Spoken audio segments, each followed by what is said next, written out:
Silakan.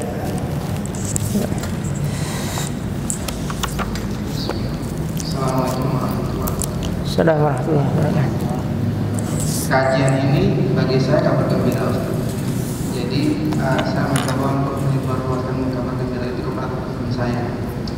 Jadi ketika saya cerita dengan teman saya tentang bahwa Ustaz berasal dari Sudan dan mazhabnya Hambali, belajar dengan mazhab Imam Hambali Maliki. Saya cerita bahwa menurut Ustaz di Sudan itu basmalahnya kalau dibaca batal sholatnya.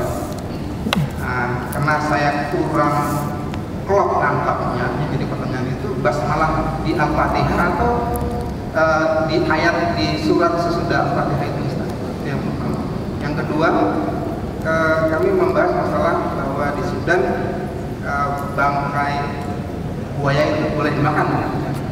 Tapi kan ada kemungkinan Ustaz kan tidak semua bangkai bisa dimakan. Kita tuh nggak mungkin makan bangkai manusia kan ya. Kemudian saya punya permasalahan pribadi, Ustaz. Jadi saya melakukan ibadah yang cenderung ikut-ikutan tanpa nasnya. Jadi ketika masih zaman TV, saya melihat di orang ketika sholat tarawih itu ada yang buka Quran berdiri gitu. Jadi saya mengambil simpul, oh boleh berarti membaca Quran untuk sholat sunnah membaca. Di zaman YouTube saya lihat ada contohnya di yang muda gitu saja. Yang di depan saya boleh nggak Ustaz ketika saya untuk sholat sunnah membuka mushaf dan meletakkannya kembali gitu ketika untuk sholat sunnah malam misalnya. Yang kedua, saya terbiasa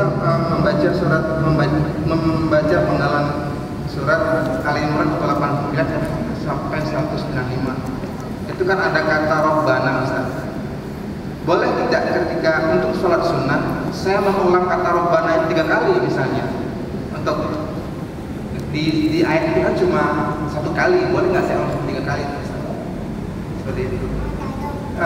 Yang berikutnya adalah kenapa saya tidak bisa menemukan rasa yang sama untuk ibadah yang sama di hari ini, padahal saya melakukan ibadah yang sama di hari kemarin kena feel-nya, Ustaz, sampai saya bisa nangis untuk surat itu gitu. Tapi di hari berikutnya saya nggak bisa nangis walaupun ibadahnya sama gitu. Terus yang berikutnya, agak banyak. Iya, apa yang kelima? Saya terima kasih karena Ustaz sudah kemudian meluaskan kajian kita dengan sirah sahabat, Ustaz. Alhamdulillah, terima kasih banyak. Mudah-mudahan bisa jadi guru kita kan, Ustaz. Amin. Yang jadi masalah seperti ini, Ustaz. Setan itu kan musuh kita yang nyata, Ustaz. Jadi dia akan selalu mengiringi kita sampai kita nanti sakratul maut. Tolong Ustaz bantu kami untuk belajar mengenali musuh kami, Ustaz. Karena dengan kita mengenali setan, kita bisa tahu trik dia masuk bagaimana kan, Ustaz ya. Dan kita bisa waspada sama untuk masalah syirik kan. Karena kan nanti ada setan dari golongan manusia dan setan dari golongan jin kan, Ustaz. Nah yang kemudian bikin saya sendiri begini, Ustaz. Ustaz pernah bilang dalam tiap kajian fikih itu jarang selesai, kita jarang sampai ke bab ujung. Bab masalah jihad kadang tidak pernah dibahas hingga akhirnya timbul persepsi yang salah tentang jihad itu sendiri. Sekarang kita membagi dua pertemuan kita dengan antara fikih dengan sirah. Pertemuan kita cuma 1 minggu sekali, Ustaz, sejam sedikit lah. Bagaimana tambahnya? Kayaknya perlu ditambah lah, Ustaz. Bagaimana kalau sebulan sekali ada kajian satu tematik, Ustaz, masalah kesehatan misalnya 3 jam selesai. Kalau memang masalah COVID ini masih menghantui kita sampai pertengahan 2021 masih nih, Ustaz, kelamaan liburnya. Kalau memang COVID masih menghalangi kita untuk membuat kajian, saya siap menjadi panitianya, Ustaz. Bagaimana kalau kemudian kita rekam, Ustaz, di-upload ke YouTube, jadi kami bisa melihat dari situ. Jadi kita akalin peraturannya, Ustaz. Kita akali ketakutan kita. Baik ya, sudah saya jawab dulu, mungkin sambil yang lain menyiapkan pertanyaan. Tentang bismillah, ini gini, hukum membaca bismillah itu ada beberapa. Yang pertama, hukum di dalam Fatihah. Dalam mazhab Syafi'i baca bismillahirrahmanirrahim dalam Fatihah wajib hukumnya, wajib. Jadi kalau orang nggak baca bismillahirrahmanirrahim hukumnya haram, tidak sah salatnya kalau dalam mazhab Syafi'i. Berbeda dalam mazhab Malik. Kalau dalam mazhab Malik bismillahirrahmanirrahim itu bukan bagian dari Fatihah. Bagaimana mengenali dalam Al-Quran disebut namanya sab'ul mathani, 7 ayat yang diulang-ulang. Mana 7-nya? Maka dalam mazhab Malik itu harus berhenti siratal ladzina an'amta alaihim, harus berhenti situ. Itu dalam mazhab Malik itu dianggap 1 ayat. Itu ya, dalam mazhab Malik. Makanya sebenarnya kita itu kalau dalam mazhab Syafi'i itu kalau baca siratal ladzina an'amta alaihim sebenarnya makruh hukumnya. Kalau dalam mazhab Syafi'i makruh. Kalau nafasnya panjang. Cuma kalau nafasnya tidak panjang, ya tidak apa-apa. Jadi kalau dalam mazhab Syafi'i kalau kita belajar betul-betul, imam kita kan baca Qur'annya itu berdasarkan imam Hafiz. Ya, dari Asim, dari Ibrahim As-Sulami, dari Atha ibnu Abi Rabah, dari Ibnu Abbas, dari Ubay ibnu Ka'ab, dari Rasulullah SAW, kemudian dari Jibril, dari Allah Subhanahu Wa Taala. Itu sanad kita Al-Quran. Jadi kalau kita membaca Al-Quran itu ada juga sanadnya gitu ya. Jadi kalau kita baca sebenarnya siratal ladzina an'amta alaihim makruh hukumnya sebenarnya. Maka kalau jadi ya imam sebenarnya, cuma kalau nggak kuat nafasnya tidak apa-apa. Kan kita ngakunya mazhab Syafi'i loh. Betul atau tidak? Nah, betul. Kan harus ikut aturannya. Itu ya. Itu Pak ya. Ini dalam mazhab Malik. Ya, dalam mazhab Malik kalau baca bismillah itu ini. Tapi kalau baca ayat tidak baca bismillah tidak apa-apa, sunnah hukumnya. Jadi kalau baca ini nggak apa-apa. Ya, yang dianjurkan itu baca ta'awudz. A'udzubillahi minasyaitonirrajim, dianjurkan. Kalau baca bismillah itu sunnah hukumnya. Kemudian yang keempat yang ketiga haram hukumnya ketika dalam surat Taubah. Jadi nggak boleh ketika baca surat Taubah bara'atum minallahi wa rasulih itu baca bismillahirrahmanirrahim. Kenapa haram? Karena ayat itu berbicara tentang peperangan. Sedangkan bismillah itu dengan menyebut nama Allah yang Maha Pengasih lagi Maha Penyayang. Makanya sama kayak motong ayam itu tidak boleh, atau motong-motong hewan nggak boleh baca bismillahirrahmanirrahim, tapi bismillah. Kalau baca bismillahirrahmanirrahim hukumnya makruh. Kenapa? Karena itu tidak sesuai ar-Rahman ar-Rahim. Itu ya. Itu ya. Jadi ini ada kaidah-kaidahnya. Nanti kalau dalam ilmu tajwid itu ada. Bangkai yang bisa dimakan gini, saya kemarin sampaikan, ini terjadi perbedaan pendapat ketika menanggapi satu hadis ahillu maitatahu. Jadi bangkai yang ada di laut yang meninggal itu semuanya halal dimakan. Ini kalau persepsi mazhab Malik semuanya termasuk buaya. Kalau kita mazhab Syafi'i tidak, yaitu bangkai yang dikecualikan yang boleh. Ya, itu misalnya yang boleh dimakan ikan, itu boleh dimakan. Kemudian belalang itu boleh. Jadi kalau di rumah katik lauk ada belalang, tangkep, dirempeyek. Nah, ya boleh itu. Belalang itu halal. Laron kalau banyak itu ya, boleh itu Pak dimakan. Makanya dulu ada rempeyek laron. Itu enak rasanya Pak.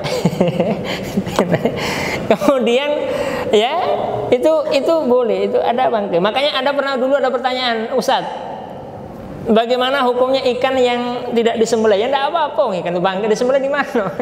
Boleh itu ya, boleh. Ya, kalau bangkai manusia jelas tidak boleh, haram hukumnya. Maka dalam Al-Quran dikatakan walaqad karramna bani Adam, dan saya muliakan anak cucu Adam. Maka kanibalisme hukumnya haram. Itu Pak. Kemudian bagaimana kata Rabbana diulang-ulang 3 kali? Tidak boleh Pak, karena nggak ada contohnya. Tidak ada contohnya. Maka oleh sebab itu kecuali kalau menangis kemudian terisak-isak diulang tidak apa-apa. Cuma kalau diulang-ulang itu tidak boleh. Nanti apalagi kalau kita misalnya berjamaah diulang-ulang, makmum yang bingung kan, ngapa ulang-ulang imam ini? Ini hafal apa tidak? Gitu takutnya seperti itu. Karena tidak ada contohnya. Kalau menangis boleh, sholat menangis itu boleh, Nabi menangis. Jadi suatu ketika dikatakan oleh para sahabat, Nabi itu ketika sholat, jadi ada siapa? Abdullah ibn Mas'ud. Itu kalau ada Abdullah ibn Mas'ud, beliau yang suruh imam. Dan Nabi selalu minta request kalau Abdullah ibn Mas'ud itu imam membaca surah An-Nisa. Jadi kalau Abdullah ibn Mas'ud itu imam, Nabi nangis, terisak. ditahan di sini, maka para sahabat di samping saya mendengar isakan tangis Nabi Muhammad SAW. Jadi boleh. Apalagi Abu Bakar. Abu Bakar itu kalau sholat imam baca Bismillah itu baru baca Bismillah nangis, Pak. Jadi kalau imaman dengan Abu Bakar lamunian, karena nangisnya lebih panjang dibandingkan baca ayatnya. Nah itu kalau kita nangis kan, nangis segala kan. Ibadah ini memang naik turun ya, ibadah naik turun. Kenapa sekarang ini enak, besok enak? Itulah setan, Pak, kerjaan setan. Saya jawab sekaligus yang nomor 5. Jadi makanya dalam tafsir Ibnu Katsir ketika menafsirkan Qul a'udzu birabbin nas, an-nas itu dikatakan di situ ada hadis riwayat Imam Muslim, asy-syaitanu jasimun al-qalbi ibni Adam. Setan itu suka bersembunyi di dada manusia. Idza dzakara khanasa, jika ingat manusia itu dia sembunyi. Khanasa itu sembunyi. Wa idza ghafala waswasa, jika manusia lupa itu waswas. Maka setan itu selalu mengintai. Setan itu selalu mengintai. Makanya di dalam tafsir Ad-Dur Al-Masun karya Imam As-Suyuti meninggal tahun 911 Hijriah, beliau mengatakan setan itu ada tugas-tugasnya, Pak. Ada tugas-tugasnya. Paling tidak ada 5 tugas yang diemban. Ada setan namanya Dasim. Dasim namanya. Dasim. Maka jangan namakan anak Dasim. Dasim itu nama setan. Setan penjaga rumah. Makanya di rumah suka ribut, mungkin ada setan Dasim di situ. Ada setan Sabr. Ada setan Sabr ini mengganggu ketika waktu musibah. Orang kena musibah kan 2. Kalau nggak semakin dekat, semakin jauh dari Allah. Jadi kalau kena musibah, setan Sabr itu datang. Ada setan hoax, namanya Mabsut. Ada setan Mabsut. Mabsut itu suka nyebarkan berita bohong. Itu namanya setan Mabsut namanya. Namanya Mabsut. Ada namanya A'war. Setan yang mengganggu supaya manusia ini nafsunya tinggi. Itu namanya A'war namanya. Ada setan yang suka di pasar, namanya Zanlabur. Makanya setan itu ibu-ibu kalau belanja nggak diingatkan, nah itu lamunnya. Hatta azan pun tetap aja, Pak. Itu betul apa tidak? Ada setannya namanya Zanlabur. Itu tugas setan, Pak. Nah, Imam Nawawi Al-Bantani, bukan Imam Nawawi Zakir An-Nawawi, Syekh Al-Bantani itu mengatakan dalam kitabnya Bahjatul Wasail, beliau mengatakan di situ setan itu kalau dia punya anak, sekali dia lahiran 60 orang. 60 setan. Dan itu tidak akan mati sampai hari kiamat. Jadi setan itu populasinya semakin hari semakin banyak. Kalau kita manusia semakin hari semakin berkurang. Makanya banyak orang malas. Udah azan tetap aja malas. Mau ngaji malas. Betul tidak? Karena setan semakin hari semakin banyak. Jadi wajar manusia naik turun. Naik turun. Ya, makanya ketika naik turun ini makanya kan ada itu tombol hati ada 5. Baca Al-Quran dengan tadabbur. Kalau tidak bisa puasa. Kalau tidak bisa sholat malam. Makanya ada satu perkataan Hasan Al-Basri belum mengatakan, apabila seseorang membaca Al-Quran tidak bisa menangis, apabila dia zikir tidak bisa merasakan, apabila dia kemudian membaca Al-Quran tidak tadabbur, maka sisihkan sepertiga malam untuk sholat minimal 2 rakaat. Karena boleh jadi dia telah melupakan sholat 2 rakaat kita malam. Kemudian majalis salihin, duduk dengan orang-orang soleh, karena boleh itu adalah mengingatkan kita, ya Pak ya. Kemudian doa di waktu sahur, ya, karena itu adalah doa mustajabah, Kemudian waktu Pak, gini Pak, sebenarnya saya ini ngajar ini setiap hari ngajar Pak saya, cuma nggak saya live streamingkan, karena saya ngajar di pondok ini full. Setiap hari ngaji, Bang. Anda di rumah ngaji setiap hari. Cuma karena nggak saya live streamingkan, karena ini agak berat. Ngaji ulumul Quran, ngaji ulumul hadis, gitu ya. Itu saya pelajari salah satu, jangan ada istilah-istilah itu. Kalau saya live kan, banyak nggak paham. Jadi yang kira-kira itu tafsir yang agak mudah dicerna itu yang saya live streamingkan. Jadi makanya, insya Allah mulai Jumat besok sudah kita live streamingkan kajian-kajian itu, ya, termasuk minggu kita live streamingkan kajian Sirah Nabawiyah dengan para santri, dan kemudian setelah itu saya ngaji tafsir Ar-Razi. Jadi saya coba, kita ngaji tafsir Jalalain sudah berjalan, kemudian sekarang kita tambah tafsir Ar-Razi, maksud saya supaya terbiasa anak-anak ini membaca kitab-kitab besar, gitu saja. Karena di situ banyak mutiaranya. Karena kalau dalam bidang ilmu tafsir, Al-Quran ini bisa indah ketika kita mengerti bahasanya. Nah, seperti itu Pak ya. Jadi memang kalau ada kajian, memang kita lagi rumuskan sekarang supaya manfaatnya besar. Kita rencana mau Zoom nanti setiap bulan. Jadi biar pesertanya banyak dari mana-mana, gitu ya. Supaya nanti banyak pertanyaan, banyak apa itu yang kita live kan langsung ke YouTube. Nah, ini lagi kita rancang, gitu ya. Biar nggak terbatas, ya. Apalagi sekarang masih nuansa. Memang kita nggak akan selesai ini COVID, Allahu a'lam, nggak tahu. Tapi kita berdoa semoga cepat selesai, gitu Pak ya. Allah a'lam bisa.